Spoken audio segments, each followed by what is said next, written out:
falls to a harsh man in the area, but it's hooked clear by Dundalk. Ryan Rini returns it first time. Here's Boyd. Is he going to get on it? Brilliant control. Oh, Sean Boyd has thrown the stage level. Oh, cannot believe that. That's just a ball over the top from Ryan Rini. And to be fair, I'm not sure what Dundalk defenders played everybody on site. And what it was all about the quality. Brilliant first touch. Set himself up perfectly and slaughtered it home.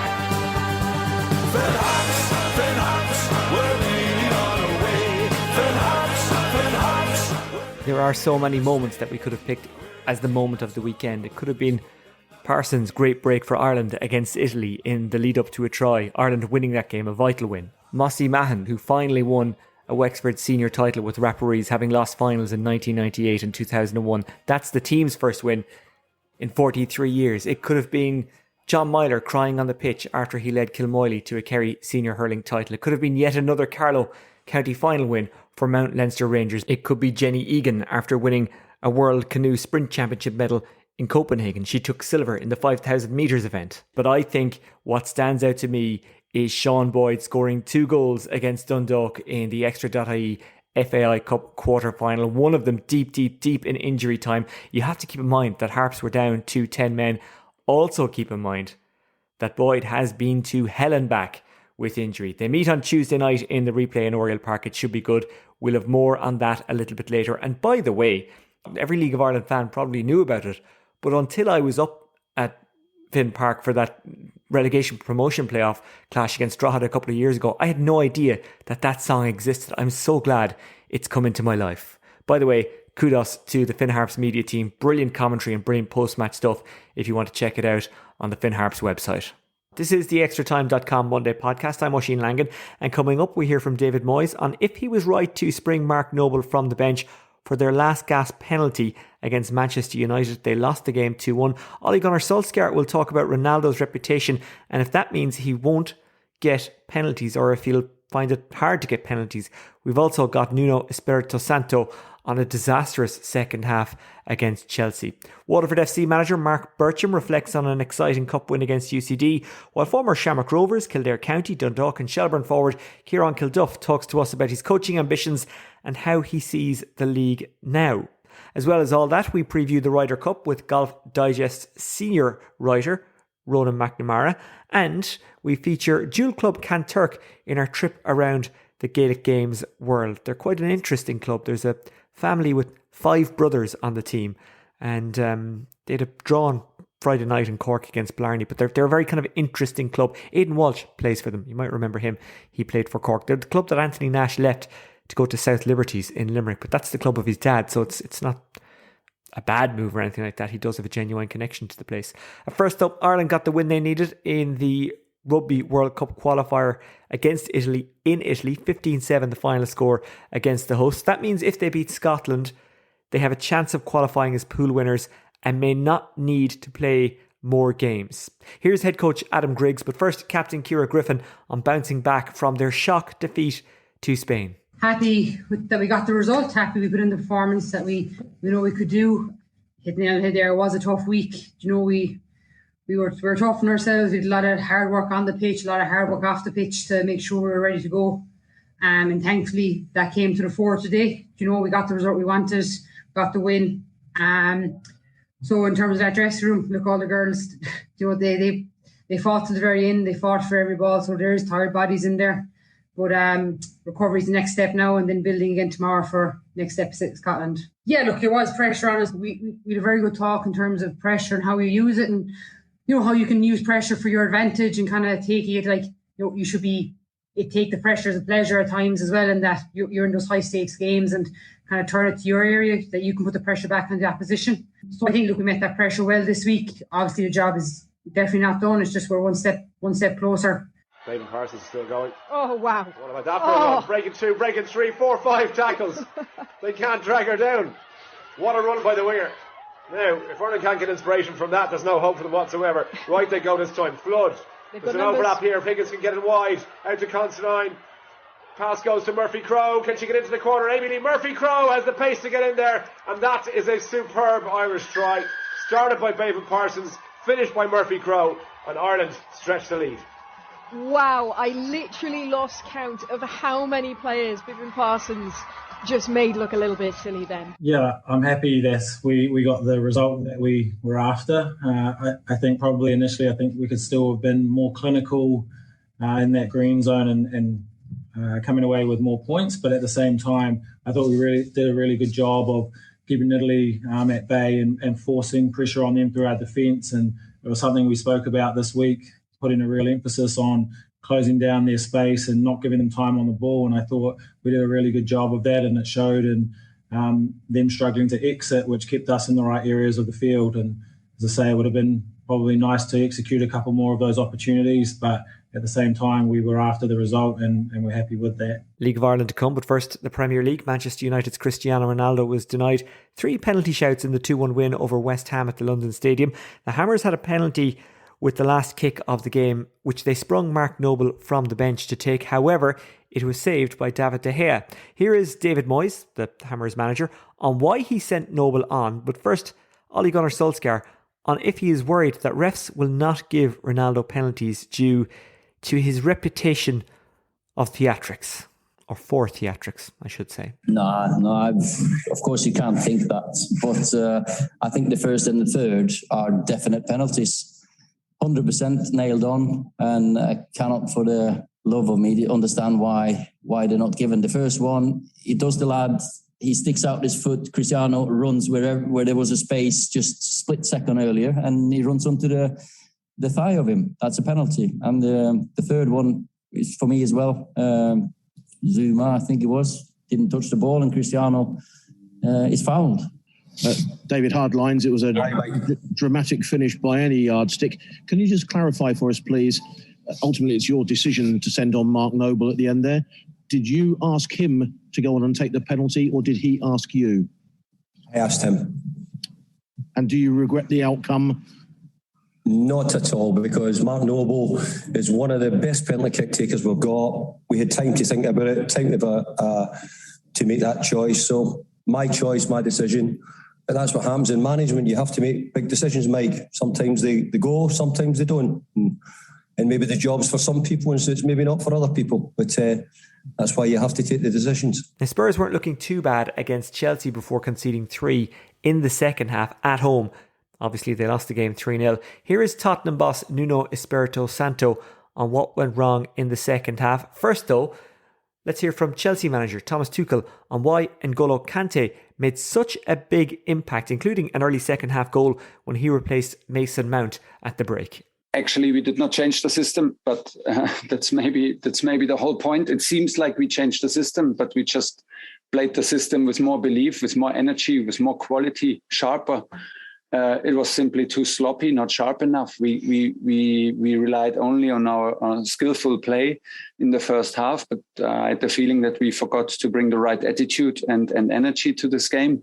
So there were already individual performances that were on a high level, for example, Thiago or, for example, Kepa. But as a team, we allowed too many chances. We had way too easy ball losses, not enough ball possession. And we had the feeling that every duel, every 50-50 duel goes against us. So this had to change. And if you have N'Golo on the bench, you want to step up in exactly these patterns of the game. It's the best player to bring because he's unique and he can change any momentum. So it seemed to be from characteristic, first of all, a bit more defensive, but we wanted to improve our compactness, our ball wins, our closing, our spirit as a team, and have a higher intensity and work rate in our match to win balls actively and put the match in the opponent's half, and then rely on our skills. That was the idea behind it, and I am happy with the reaction. The reaction was absolutely needed, but we showed it and played a very, very strong second half to deserve this win. A happy Thomas Tuchel following his team's win. One man who wasn't so happy was Spurs manager Nuno Espirito Santo. Here is his view on what went wrong. A lot of things, starting from the way we concede. It's disappointing the way to concede to a set piece, and after that became really hard to get back in the game. Chelsea's a good team. In possession, they create us problems. But like you said, very good first half. I think we compete really well. We play good football. We press high. So we have the awareness that we have a lot of things to improve, but the idea of the first half must stick with us so we can build on. And you had a plenty of attacking players out there today, but the chances still aren't kind of racking up at the moment. What do you put that down to? Is it just a lack of coordination or rhythm to the players? Of course, a lot of things, a lack of time that we need to work together. Nuno, Espirto, Santo and Thomas Tuchel. I always find it interesting with Tuchel. He's not afraid to pick out individuals. A lot of managers will fob that off and say, oh no, it's a team performance. We don't focus on individuals. I'm not sure if he focuses on them, but he certainly isn't afraid to talk about them in post-match press conferences. At home, following their Extra.ie FAI Cup quarter-final win on Friday night against Maynooth, Bows are back in action tonight in the league against Derry City. We'll hear from Maynooth manager Ciaran Kilduff on that game and a whole bunch of other stuff very soon. It's a long interview, but he covers so many subjects, Kilduff. Waterford, by the way, claimed a dramatic 3-2 win over UCD at the Bowl on Friday night. I presume if you care, you don't need to know the detail, you already know. So let's go straight to Blues manager Mark Bircham, who was chatting with ExtraTime.com's Colin McCauley after the match. It seems like the lads are putting me through it in the cup here. I'll be surprised. I think they want me to have an heart attack. You look at the Athlone game and then this game, roller coasters. We do everything that we plan not to, and then we end up getting ourselves back in the game. First cup semi-final in 12 years, does that mean a lot to yourself and the lads? Yeah, definitely, especially when I come over. People at Waterford were down, we've just been through a pandemic, lockdown, then they get out and their team's rock bottom of the league. It's great to give something back to the community and something they're mature about. Hopefully we can get a good draw, we can be at home, and then we can look forward to the next round. Yeah, and do you think that the few wins in the cup have contributed to your league form getting a bit better? No, I think it's the other way round. I think our league form has helped contribute to our cup run because it hasn't gone smoothly in the cup, and I think the confidence of winning in the league has gave us a good basis to build off and deal with disappointments with going behind like we have done. It is the ExtraTime.com Monday podcast, and I'm delighted to be joined by former Dundalk, Shamrock Rovers, Cork City, St. Pat's, Kildare, UCD and Shelbourne striker Ciaran Kilduff. Ciaran, how are you? I'm good. Fair play to you for not losing your breath calling all those clubs out. But yeah, I'm delighted to be here. Thanks for having me. A lot of practice. I also left out the Jacksonville Armada, and I'm interested in your time in America. We might come back to that in a second. As I say, you're coaching now and you're managing now. You had a good cup run, made it as far as the quarterfinals, beaten by Bows. No shame in that. They're utter quality. But how did you find that cup run? Was that something you enjoyed? Was that something that kind of came as a bit of a surprise to you and the team? How did that go? Yeah, it doesn't happen every year. Do you know what I mean? It's a long time since any non-league teams have got to that stage, and when they do, it's rare enough. We approached every game in the cup and we ticked off a few rounds, and we kind of said we'll see where it takes us. And we were delighted. Obviously, it ending the other night Friday night against Bows was it was always going to be tough, and especially when you get a man sent off, it doesn't make things easier. And look, we had a great campaign and we enjoyed it. And to be fair, we feel like we made a good account of ourselves. Even for the club, it's their first time ever reached a quarter final, and it kind of put them on a map a little bit in terms of Irish soccer. So nothing but positives come out of it. So we're proud of ourselves, and now we can kind of dust that aside and get back to our league, which is probably the bread and butter and the most important thing for us right now. And what about the club Maynooth? Are they young and upcoming? Are they old but they've just kind of recently experienced the spurt? What's the history of the club? No, so look, Maynooth Town has always had a team, and Maynooth University have always been there. And a couple of years ago, they kind of got together, and they're representing the town and the college now together. Obviously, I'm only new in the door myself. I'm only there 4 or 5 months, and we've a great bunch of people, great board, and there's plans there in the future to really kick it on. Now there's been a little bit like UCD. They've had a conveyor belt of players through the college and through from surrounding areas. I went to college in Maynooth myself. Went on to the League of Ireland, but there's been loads. There's been Jamie McGrath. There's been a lot of lads come through that route that you probably never even realised. So I think Maynooth is very proud of that, and it's something they should be proud of. Moving forward, I think, they have aspirations and they have, plans to even integrate into a League of Ireland club if that opportunity comes their way. I think it'll be a nice move for them, because there's talk of in the years to come of third tiers and stuff like that, and pyramid systems within the country. And I think Maynooth to be putting their strongest foot forward. And in the last couple of years, obviously playing Bows was probably the pinnacle of it there the other night. But before that, they managed to get, I think, to the last 16, and they played Cork City, and then they played Waterford, and it was great. And by beating Cove Wanderers in the last 16 this year, it probably gave them not just the players, but even people around a bit of belief that, they could compete. Why not us, kind of thing came out of it. So, Maynooth have been there, and I think they're going to continue to be there now for the next couple of years moving forward. And there's so much going for it, like Maynooth University combining with Maynooth Town. They could really build something there. And if it's a case, and I want to be very clear, I'm saying if, and I'm totally just kind of coming up with a what if situation. If they were to go into the League of Ireland in a couple of years' time, they'd be jumping off a great springboard. And you can argue that, okay, they don't have the tradition of other clubs, but in some ways that's a good thing, because it means they don't have the hang-ups of other clubs, and they can start not from scratch because the club is already there, but they can start from a very, very strong base. 100%, and I think probably it'd be a fresh start. I think that's what people, in League of Ireland would like to see, a fresh start for new clubs to come in.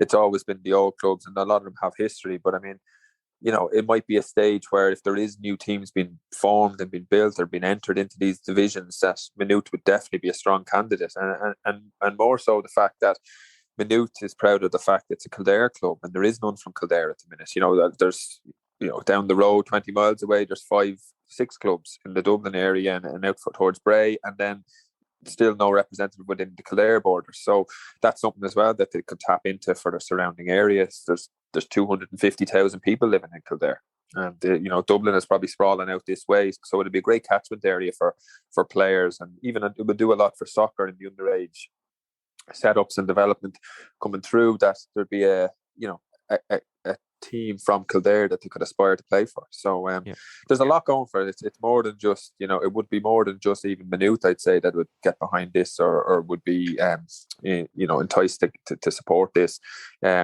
This would be a representative side from Kildare, which would mean a lot more as well. I was thinking about this the other night, and I thought a couple of things. One, if it combined with the university, you don't have a ready-made crowd, but you have more people that you can bring in. You can get the students behind it. And I appreciate people will say, well, UCD have never really managed to do that. I think there's more opportunity to do it in Maynooth, especially if you play like on a Thursday night, because you're not competing with Dublin City like you are if you're UCD. The other thing is, as well, as you say, Kildare has a huge population. You played for Kildare County. I always feel that there was just something off in the timing, and that could have been great. There was, and I probably got it at its worst, if you know what I mean. They'd been around a few years previous, and I think they'd done very well in the divisions and that, and they'd been very, very competitive. By the time I got there, they were on the way out, and I probably knew it. However, at the time, Kildare County served a brilliant purpose for me, which was I was an 18-year-old, probably at Shamrock Rovers, trying to make a name for myself, but knowing like very few 18-year-olds at that time were going to get an opportunity to play for Shamrock Rovers. So Kildare allowed me to go on loan there, play every game I was fit to play in the first division. So I got 30 odd games at first division against the likes of Shelbourne and Waterford and all those big clubs that were in the division, and allowed me to cut my teeth. I scored a few goals. Okay, we got relegated in the end, but the following year I was able to, on the back of that season, get a move to UCD, and then I win the division the following year. So it really was perfect for me, and the fact that I'm from Kildare, I could just it was playing on my doorstep while I was studying at Maynooth University. It was ideal for me. So I benefited from Kildare County long term. So, and a lot of players would have done the same. There was a lot of players who would have had. I remember Porrick Hammond went on loan to Kildare County before me, and I was at Rovers at the time. I was 17, and he was down there, and I was like, oh God. So when I saw him do it probably enticed me to do it. And he was a Carlow lad. So the location of it does benefit a couple of people. It might benefit everybody, but it'll benefit people who need it around the area and support Kildare players. So yeah, absolutely. Look, they did probably make some mistakes the last time it was done. it ran out of gas after a couple of years, and then it was gone. But I think this time probably those mistakes would be learned from. And obviously, Maynooth having the university link is a very strong tie, because you see it with UCD. They're around, they've stood the test of time as well. And those foundations are massive when you're trying to approach in, because you have your facilities and everything is all on site. Do you know what I mean? It's all there. And I think UCD, and I stand over the correction here, I think UCD are the only League of Ireland club that have never gone through a really bad financial time, that have never been on the brink. Pretty much every other club has gone through that once, twice, maybe even 3 times, except UCD. So what you have is, as you say, you have those facilities, you have that base of support. And if you set it up going into the League of Ireland that you say, right, here's our cap on wages, or you know what, we're not paying players, we're going through the university, or we are, but we're only paying a certain amount. You're not kind of banking on getting people in the door, which you won't do for a couple of years. Then it's more than impossible. Anyway, listen, I'm kind of bringing you down a road that I didn't mean to bring you down here, talking about Maynooth possibly going into the League of Ireland. It's maybe something that might happen in a couple of years, and it would be great if they combined with the university and did it. What about you? How are you adapting to management and coaching? Is it a different way of thinking? Are you still thinking like a player because you're not long out of it? I think it was only last season you retired. How is that kind of adaptation going? Yeah, it's been fine. It's been a good transition for me. I never wanted to walk away from the game, yet I didn't know this was exactly what I wanted to do. Maynooth first contacted me asking me to play. I turned down, say, a couple of League of Ireland options at that stage, and I was like, listen, I have no interest in playing. An opportunity came in to help on the management team with them, and that was something I wanted, and I did it, and I have no regrets. It's been a smooth enough transition. As I said, I think I'm learning all the time. When you're so fresh out of the game, you still have a lot of contacts who are involved in the game, so if there's anything you need, and you've enough people in your phone that you could ask if you ever needed advice and stuff like that. And look, it's been great. I have a lot to learn. There's no doubts about that, and I'm learning every game I see and every game I'm involved in. You begin to learn a bit about what you. So it's not an easy gig. It's probably I have more admiration for the managers that probably had back in the day about how hard it is. And I'm only getting into it. Do you know what I mean? What are the things that you're realizing now are actually quite difficult that you wouldn't have thought of when you were a player, and now you think, okay, yeah, I feel sorry for the manager? Yeah, listen, there's the man management thing where, every player, obviously, when I was playing, I only thought about myself. I want to play. When you're actually looking after a group and you're picking a team with Shane Hart and Gavin Kinsella out here, when we're trying to pick a team, we're you're leaving lads and disappointing lads every week, and that's on you. Do you know what I mean? So every week you're disappointing either the same or new fellas, and that man management is very, you have to have a mild touch with that at times, because it's trying to keep the group all puddling in the right direction, even though a couple of lads are disgruntled. That's one part, but it's part and parcel of it. I knew that was coming, but it's just something that probably I didn't realise was as difficult a task as it can be at times. Especially, for example, you can imagine everyone wanted to play against Bows the other night, and you have to disappoint a few, and some lads got their opportunities and some didn't. So they were little bits. Obviously, we don't have the problem with it now, but I can imagine budgets and stuff like that must be a difficult one down the line, trying to organise and manage your budget. And there's a lot of planning and preparation that goes into these things, even away trips and going out to watch opposition teams. There's a lot of work that goes on behind the scenes that probably as a player you never even thought of, because you thought that the cones landed there every night of training. Do you know what I mean? There's a lot of planning and prep that went into it that just was behind my probably never was in my blind spot, I suppose. And you said there that you had options to play in the League of Ireland this season. Why didn't you take them up? Because that's a really hard decision to decide, right, I'm not playing anymore. Yeah, and even harder when you're when I was part of so many successful teams, when I'd won the Premier a few times, and the First Division a few times, and then you're getting more offers to go back, and the last team you probably touched was a Shelbourne team that got relegated. That was probably, anyone else probably would have said, oh, that's not how I wanted to finish. And I probably asked myself that question, is it how I wanted to finish? And I just probably, the timing was right for me. If I was honest, I was so desperate to finish the season with Shelbourne well that I probably had made my decision a month or two before the end of the season. Now, this will be my last. Let's just finish it well. And it got away from us, and the season ended a bad way for us. And then it was almost really poetic in the sense that I said to myself, you know what, that's probably the perfect way. That's exactly why you finished, because I couldn't do that again. It had been such a difficult one. I was absolutely gutted. And for it to end that way, I just kind of said, no, I don't know if I have it in me even to risk that happening again to me. Do you know what I mean? It was just, I'd had such a good run of it.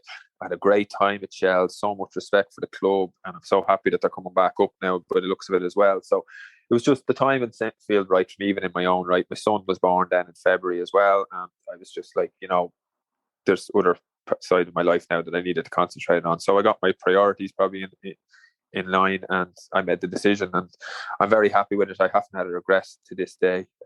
It was definitely the right decision. Obviously you daydream about the great nights, and I was lucky enough to have a few, but they were few and far between and hard come by at times as well. So I'm very happy with my lot.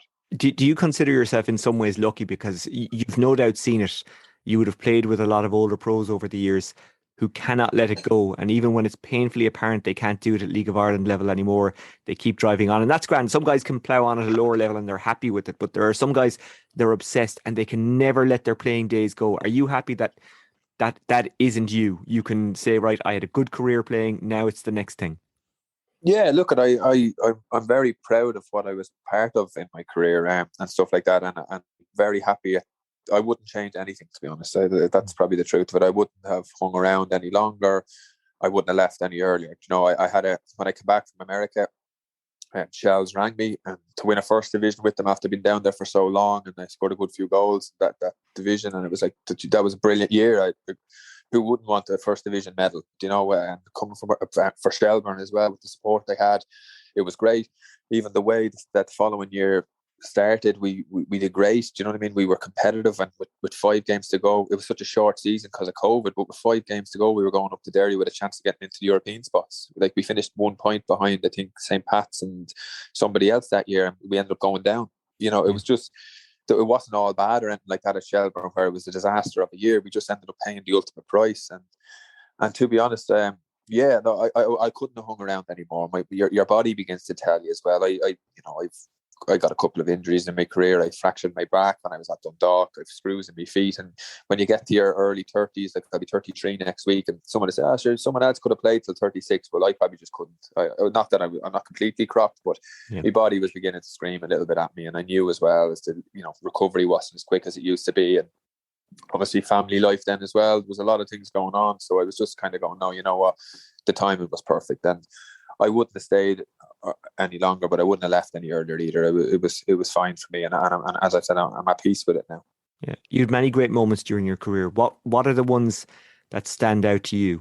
Is it all the obvious ones of Dundalk doing what they did in Europe that night when Shelbourne got up by beating Drogheda? I was actually in United Park heading the game park that night. It was a really special night. Shamrock Rovers and the success there. Is it those ones and other ones, or have I mentioned all the big ones there?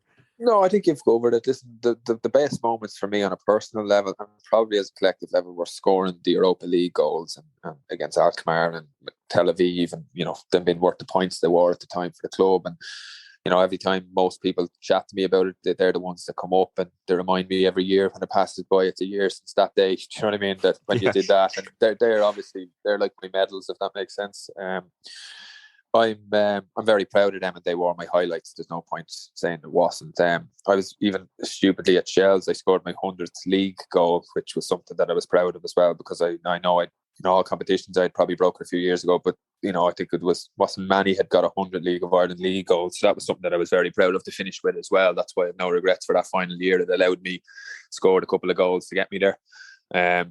No, I was very proud of it. Shamrock Rovers, obviously, when I went back there after UCD in 2011 and been part of the Partizan Belgrade team that qualified and playing in the group stages and winning the league that year for a young lad at 21 or 22 at the time was great. I had some great times, and they obviously, you've mentioned them all. They were all my highlights, and that's why you remember them too, because they were the bigger days. But I did have some great times even at the other clubs. You know what I mean? Like some great days at UCD as well, winning first division at Shels. Like I don't look down at those at all. I cherish those medals and moments as well, because being part of those teams was something that was really special to me. And look, I probably got the full experience of the League of Ireland, if that makes sense. I probably got the best it had to offer, because being part of teams that won the league and being part of the European nights, they really are the best nights. They were the ones that everyone, when you're probably starting in the League of Ireland, would want to experience. And I was just lucky enough to be part of teams, and really good teams and management that that were able to get me there and give me that stage. And whenever I got the opportunity, I enjoyed them. So yeah, 100%. They were my highlights, the ones you mentioned at the start, and I suppose they're the ones I'll hold on to.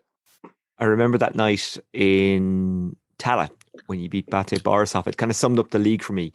You played an elite team, you prepared yourselves like an elite team and played at an elite level, and you got a sense that the league was changing and that, you know, we were kind of we were getting a bit of respect for ourselves through Dundalk and what they were doing in Europe, and they were kind of taking it on from the next phase of what you and that Shamrock Rovers did a few years before. And it was great for the league, because I always feel you need to send out a message to the non-believers or the people who are floating voters. You need to send out a message of, actually, this is not a chicken league anymore. This is not mud piles on a Sunday afternoon and fellas with bellies playing. This is now a good league with good football. And those runs in Europe did that. But that night when you beat Bate Borisov and you could have got carried away with yourselves, you were doing an interview with my former colleague, Phil Egan. Oh, yeah. And you said to Phil at the end of the interview, you mentioned he was walking off home and you offered him a spin home. And I thought, you'd never get that in the Premier League. This is amazing. Like, these guys have done something amazing. It felt, and I cover a lot of GA, that night felt like covering the aftermath of an All-Ireland final. That's how good it was. Yeah, no, it was. It was great. And that there with Phil, that was, I had scored, that was actually after the Maccabi Tel Aviv game. Was it the Maccabi Tel Aviv game? Okay, yeah, sorry. I had scored the winner. We won 1-0. And obviously, you know, when you score the winner and it's a big game like that, everyone wants to talk to you. And Phil was the last one waiting. But so by then, I'd say it was me, the groundsman, and Phil left in Tala Stadium. And I'd done a few of them before him, and he had just waited patiently, and then we did it. I do remember asking him, because I remember thinking to myself, are you all right for a lift now? It was only us left, do you know what I mean? And I think he took it as a genuine, maybe not everyone would have asked him, do you know what I mean? And I was on my own. I thought, here doesn't need to be dropped anywhere, it's late. And I remember, I think he tweeted about it, or he spoke about it himself afterwards, saying it was genuine. You know, you probably wouldn't have got that, but that was our team at the time. We were all a bunch of Irish lads, and there was a genuineness to that group.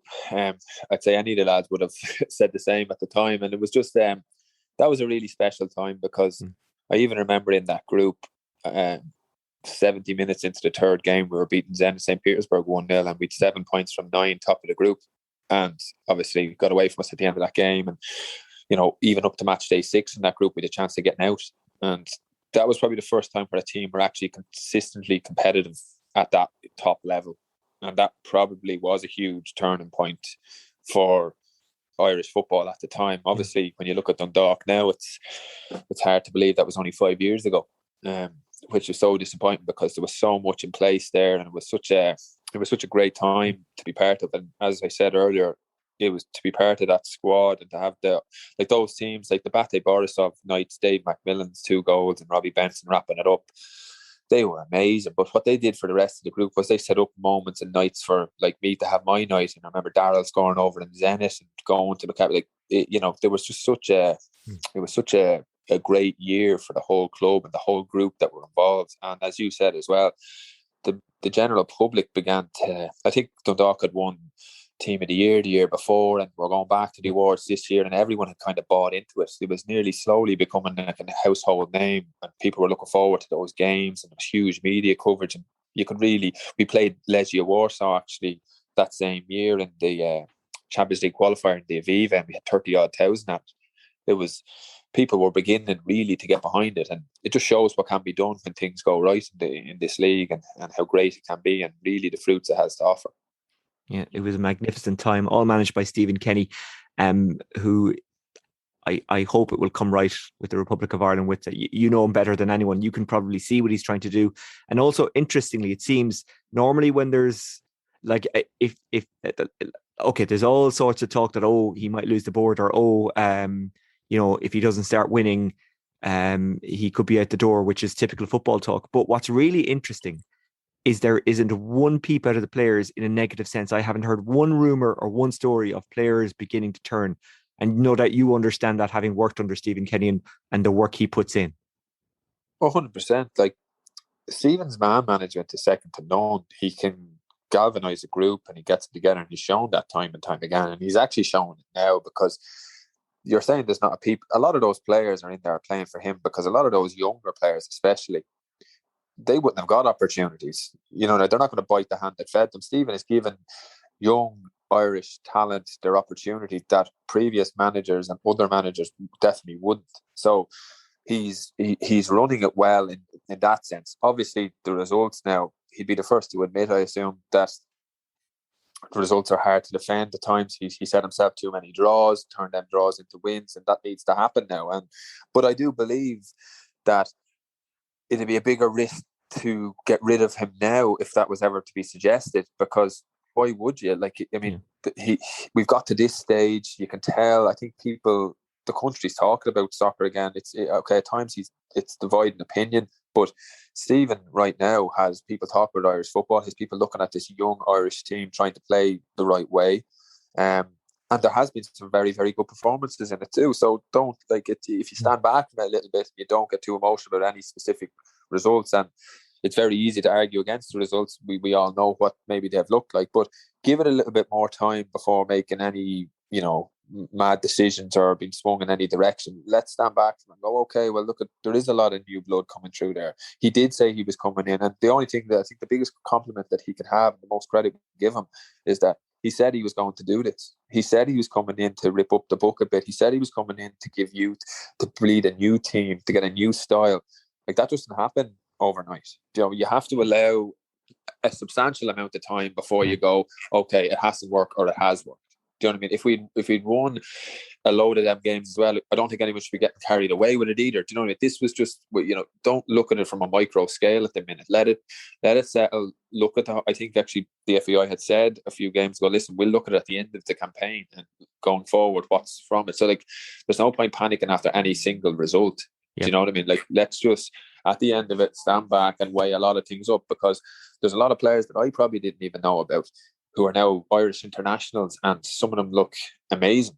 Do you know what I mean? Really do look like huge prospects for the country going forward, and look like players, regardless of who the manager is, that are good enough and will continue to play for Ireland. And that's down to Stephen Kenny right now. So give it. I'm very much more give it time and support the team. Do you know what I mean? And see where it takes us, and then make your decision, because right now, look, we've got some huge games coming up, huge nights. I'm going to try and go to the Ireland-Portugal game like everyone else in the country probably wants at this stage. There's some greater nights coming up and occasions to come. So, look at it. There is a little bit, as I said earlier, the results aside, there's a little bit of a feel-good feeling around it at the minute, watching the young lads play, watching these lads get opportunities against top players. Stick with it for me at the minute. Yeah, I would agree. How do you feel when you look at Dundalk now? They've got a big game tomorrow night in the Cup. It's a replay at home, but it has been a strange season. How do you feel when you look at them now? Yeah, look, it's probably the topic of conversation for everyone in League of Ireland football right now. It's like, look what's going on there, kind of thing. And it mustn't be a nice situation to be there at Dundalk. They're really, confidence looks hit, and the things are going against them. And it happens at times when everything goes wrong at the one time. Don't be just every game seems impossible to hard. Like if it had been a couple of years ago, Dundalk would have been just cruising through some of those fixtures like they should. But confidence is huge, but I also think there's been a lot of transition and turmoil within the club. It's well documented. Things haven't been handled perfectly up there. There's been a huge turnover of players. There's been a huge turnover of staff. There's been decisions made, and it's not in a good place at the minute, and you got to hope for them now that they can steady the ship a bit.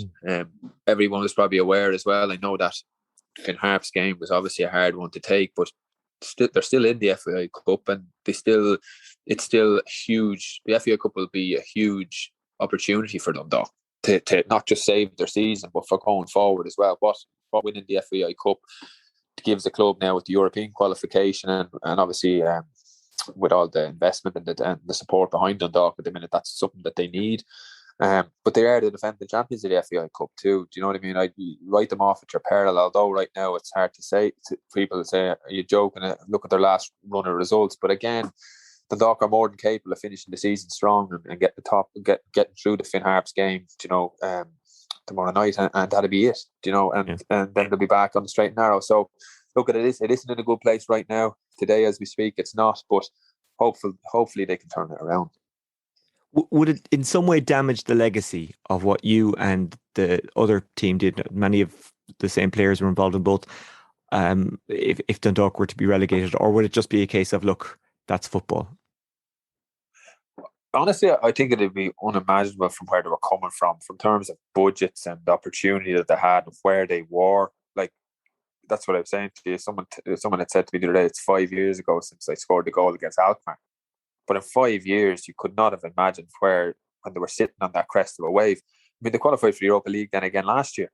Yeah. You know, it's not like this just, it was slow every year by year, getting progressively worse. They won the league back in the years after that as well. After Alkmaar, it wasn't like they slowly fell away. This is a drastic situation. I think it'd be, I think I couldn't get my head around how, if they managed to go back to the first division from where they are, even only last year, winning the FA Cup, Europa League qualification, to being relegated. I don't think that'll be the case. I think they're too good. I think they'll manage to get through this period, and I think they'll be stronger for it if they can just get out the other side of it now. But you would be worried for them. It's hard to argue when you look at the league table, and it is daunting enough.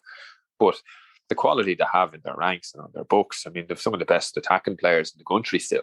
Yeah. You know, it's not like they're on their knees and they have to play this group of young lads who are unproven. They've still got the try. I guarantee if you were to do a medal count, they've more than most teams in the division at the minute. So they should have enough to turn this around, and I've no doubts they will. They just probably need to build a few results and get a bit of confidence back, and who knows. But yeah, you're kind of looking at games ticking by. I follow the league intensely, and you know, every game that goes by, you're beginning to go, well, I thought they'd win that one, and I thought they'd win that one. So I know why they'd be feeling nervy at the minute, but hopefully it'll just they'll catch a break some evening and things will go right for them, and they'll get through this patch. Well, tomorrow night's a big one. Finn Harps at home in the FAI Cup. I'm looking forward to it. There's a different kind of feeling going to Dundalk games at the moment. I'm not sure, but it's certainly changed from when I followed your team and then even the second team. But like, so many changes even happening between that first Europa League run and that second one. Different owners, the club was kind of very different by that stage. Anyway, that's something we could talk about all day, but we won't. Bohemians, you've had a good look at them for the obvious reasons of you played them on Friday night. They're playing Derry tonight in Dalymount Park. That's a huge game, isn't it? It is, yeah, for many reasons. Both of those clubs now are probably just trying to finish this season with a good run. Both teams are full of quality. Both have to be kind of looking at this now. I think they have a few games in hand as well in the league. They've got to be putting a couple of points on the board here and trying to really put pressure on breaking into that top three, because there is no guarantees. Usually all the years top four will get European qualification. This year it could be someone outside of someone winning the cup like a Dundalk, who aren't going to make the top three now, will take that fourth spot. So there's a great rush on for it. It should be a great game. I'm looking forward to it myself, but yeah, we'll see how it goes. Derry as well need to kind of, as I said, put a run together and finish this season strong as well. I was up and I went up to watch Bowes and Finn Harps there in Ballybuffet last Monday night, and I met the Derry manager and was having a chat with Rory, and you know they'll be ready as well. So that really should be a good game. I'm looking forward to that one. Finn Harps, I mean, they're having a phenomenal season. Talk to me about them. What do you like about them from what you saw up close the other night against Bowes? A game they were unlucky not to get something out of. They were in the end. After an hour, I remember I was very impressed with Bowes. Bohemians were much the better team. Well, and they could have put a few more by them. It was 2-0.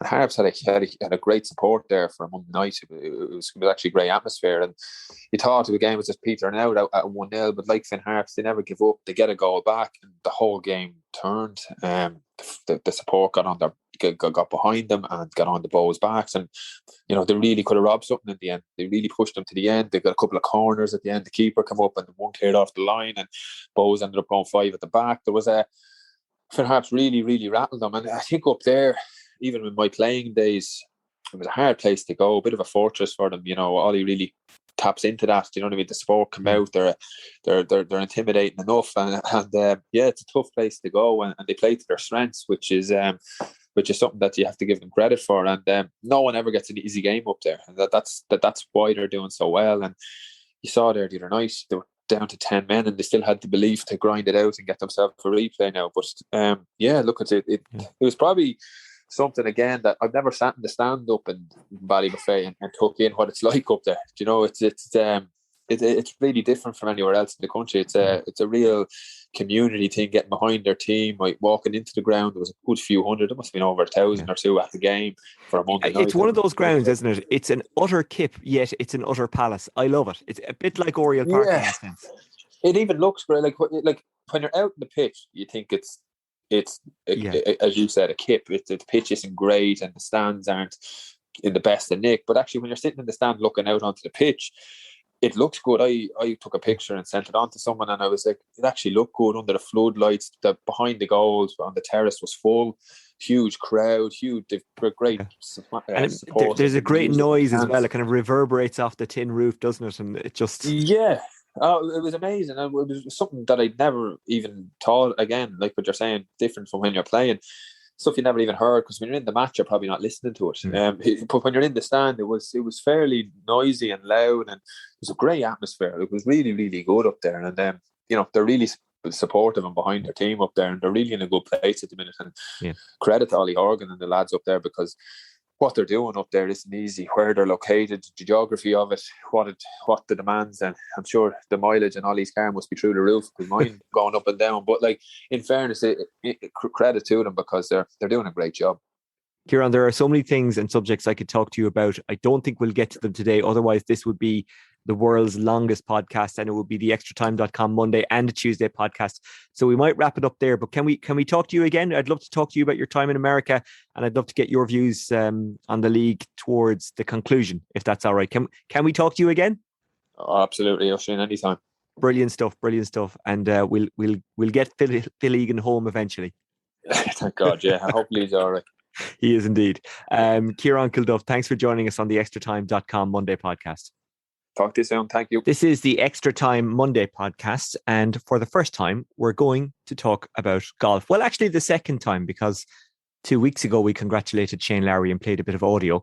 He is part of the Ryder Cup team, the European Ryder Cup team, to take on the USA in America this coming weekend. Padraig Harrington, obviously, is the captain, and we're joined by, well, not only extratime.com's Ronan McNamara, but also Golf Digest.com's Ronan McNamara. Ronan, how are you? Good, Oisin. All good. And yourself? I'm not too bad. The Ryder Cup, does it still have the same luster? Does it still have the same buzz? Or is that strictly a European thing? I think it definitely has the same buzz and the same luster. I think everybody is really looking forward to it. And I think especially both the American and the European fans. But going back to your point about, is it just the European team? It certainly appears that it means more to them. Like, if you look at over the years, they've done some great off the course videos together, and the bond seems to be really, really strong between everyone. And going back to the Solheim Cup, they all say the same thing. You play in these biennial events and you make friends for life. And that's certainly the case with the Europeans. And doesn't seem to be the same in the American camp. As we all know, the Bryson DeChambeau and Brooks Koepka feud is kind of the running undertone of the whole competition, and will be throughout the week. And of course, there's tensions between the players and the fans. So it'll be interesting to see, what type of America turns up, whether it's going to be on a united front or whether it's going to be divisive, and will there be the same fallout that we've seen over the years. I think we all remember back in 2014 when Phil Mickelson publicly called out Tom Watson's captaincy, and I think Tom Watson was sitting 5 yards beside him. So that stuff can happen, but it's a young American team that doesn't have the same kind of scar tissue of years gone by. And they've 6 rookies, and the last time they had 6 rookies was back in 2008, and they won. So you never know what America's going to turn up. On paper, they have a better team with 12 players all inside the top 21. And, major champions galore on the team and FedEx Cup champions. So on paper, they look hard to beat, but it's Europe and it's a Ryder Cup, and you can just never rule them out. On the Bryson DeChambeau Brooks Koepka feud, that could work for the US. US captain Steve Stricker has tried to end the dispute, but it hasn't quite worked. But Harrington says that if they get their act together and pull together, the team sees that and pulls together really strongly.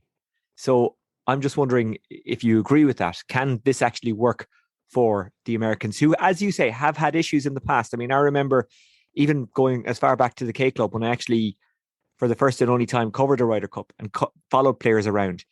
You could see the unity between the Europeans, and you could actually see, I won't say the division between the US players, but they were just out there as individuals. It's not like they didn't like each other. They just weren't a team.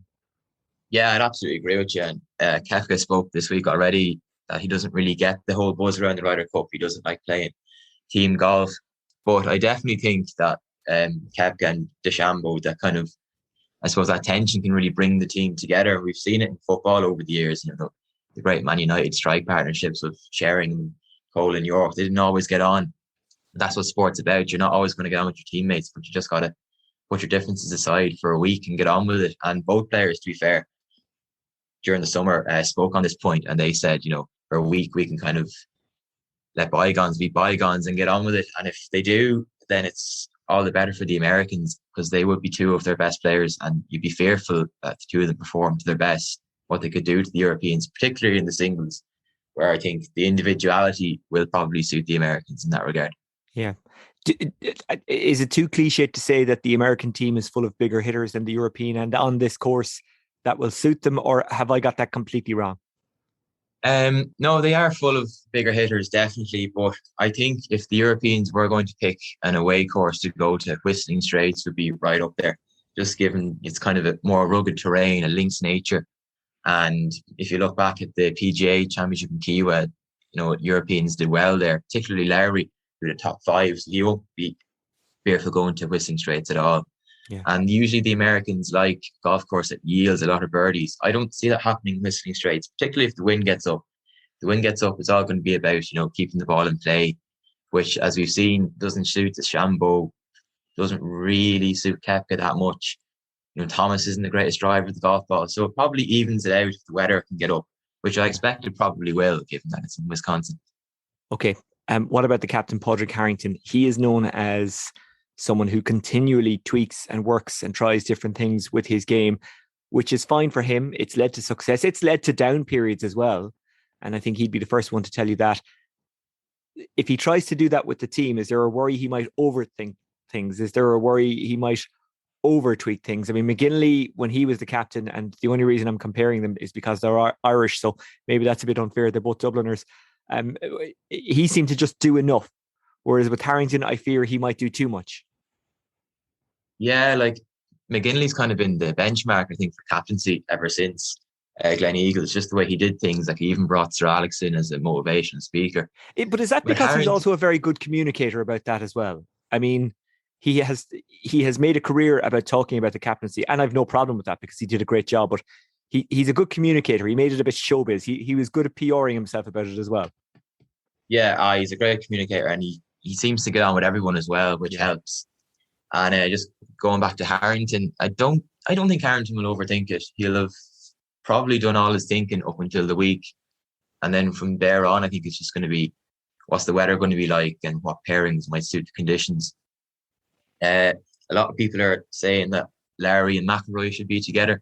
I don't really see that happening, to be honest. I think McIlroy would be best served playing with maybe a Sergio Garcia and an Ian Poulter. Just, you know, to be playing in, I suppose, a marquee pairing would probably suit him more and bring out the best in him.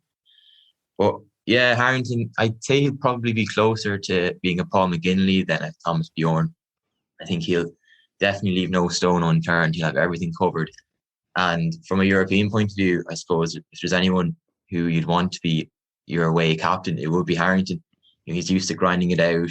Obviously, the atmosphere will be against the Europeans. That won't swerve him in the slightest. I think he'll be ready for it. I think he'll have a plan to beat the Americans.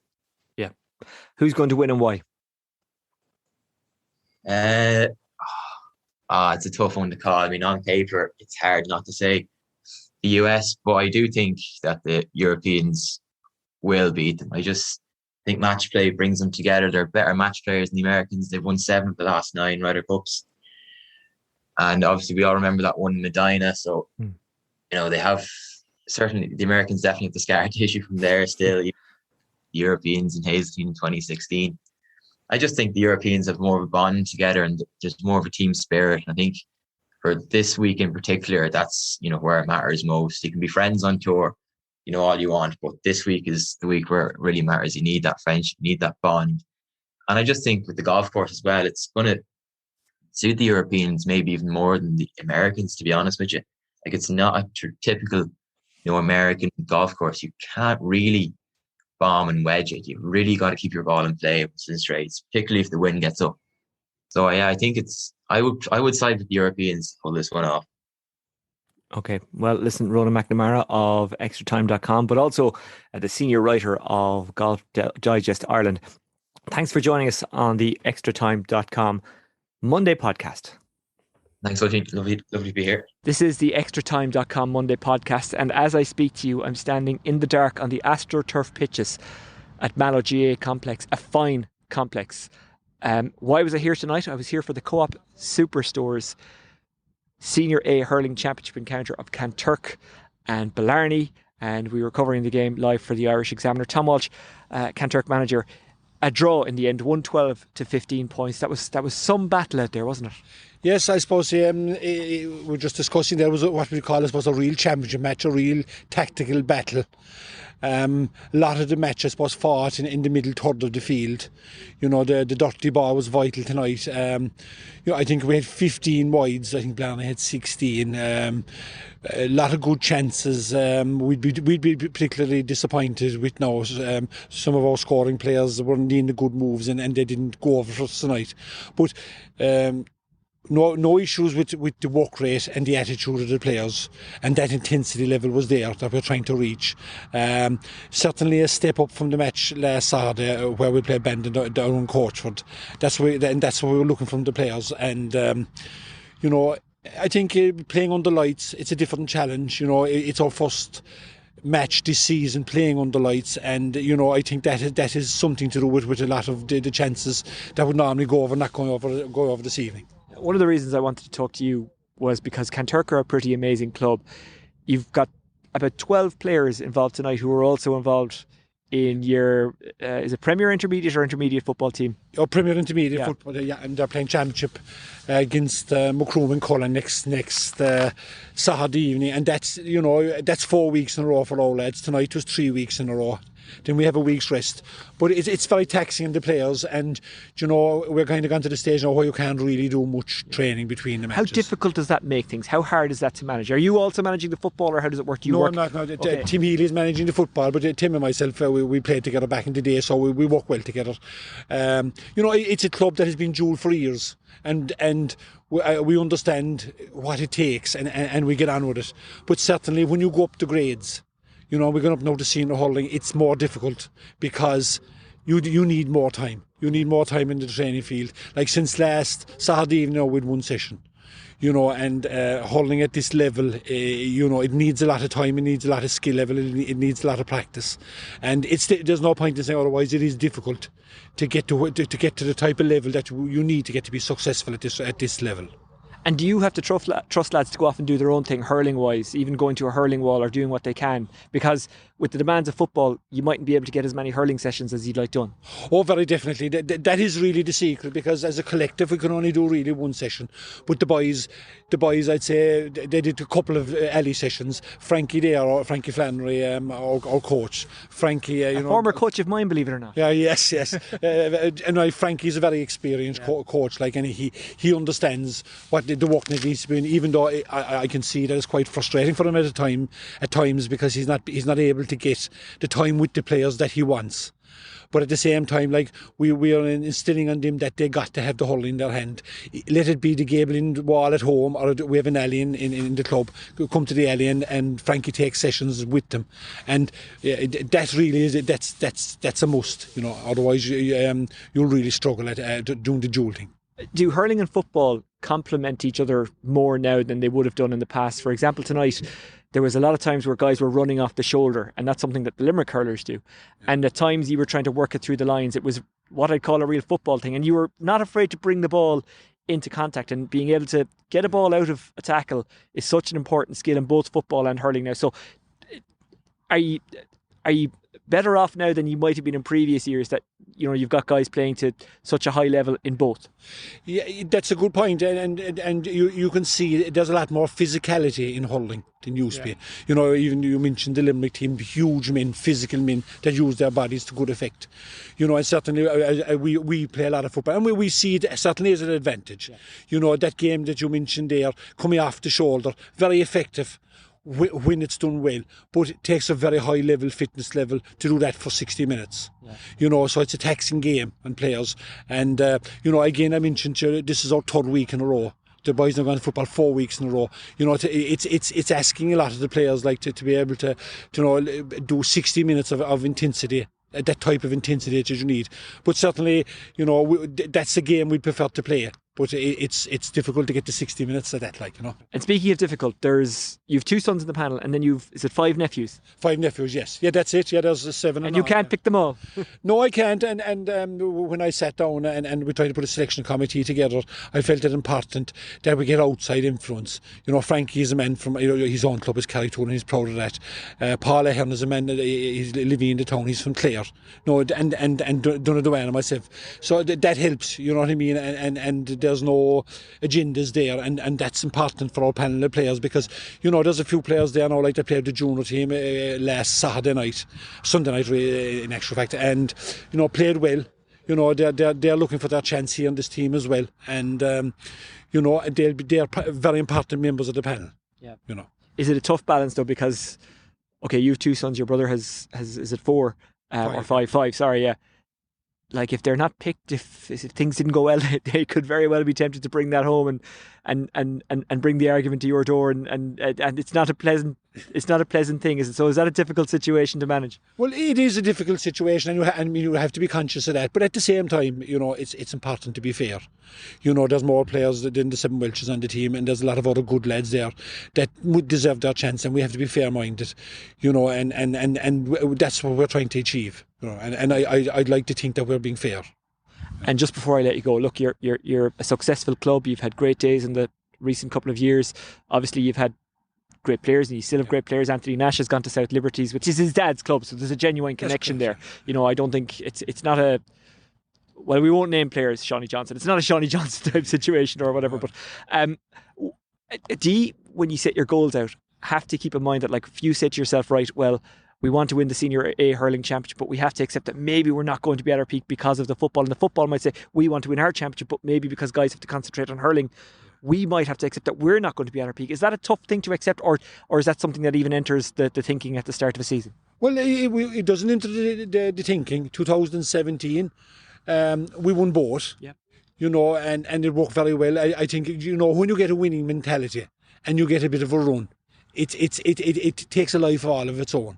The players start winning matches, and that we have a lot of very experienced, a lot of very driven players in the panel that's very determined to win, and they bring that into the team, and they bring it on to the young players coming through, and we have probably the first year ever we have a much bigger panel with a lot of quality players. So we have players that can make the difference this year, and that will help us. But certainly, it is a challenge, and what makes it difficult is the continuous run of matches. Week in, week out. That really makes it difficult, because the legs get tired. Tom, I really appreciate your time. The lights have actually gone out here on the AstroTurf in the Mallow GAA complex. Well done on the result tonight, a draw against Blarney. It means you've got 3 points from a possible 4, and the next hurling match is 3 weeks, the next football match is a week's time. Tom Walsh, thanks for joining us on the extratime.com Monday podcast. Thank you. Well, that's it for the extratime.com Monday podcast. As always, if you have anything to say to us, you can do so on Twitter at Oisin Langan or at Extra Time News. We're back on Friday when, among other things, we'll look back on the Republic of Ireland's clash with Australia, that in a friendly on Tuesday. That obviously the women's team, just in case you needed clarification. There's also a lot of stuff happening in the League of Ireland this week, and of course that FAI Cup quarter-final replay between Dundalk and Finn Harps on Tuesday night in Oriel Park. I'm hoping to get along to that, and it should be a belter. Until Friday, goodbye, and remember, you can keep up with everything you need to keep up with in Irish football on extratime.com throughout the week. That's it for me. I'll catch you soon.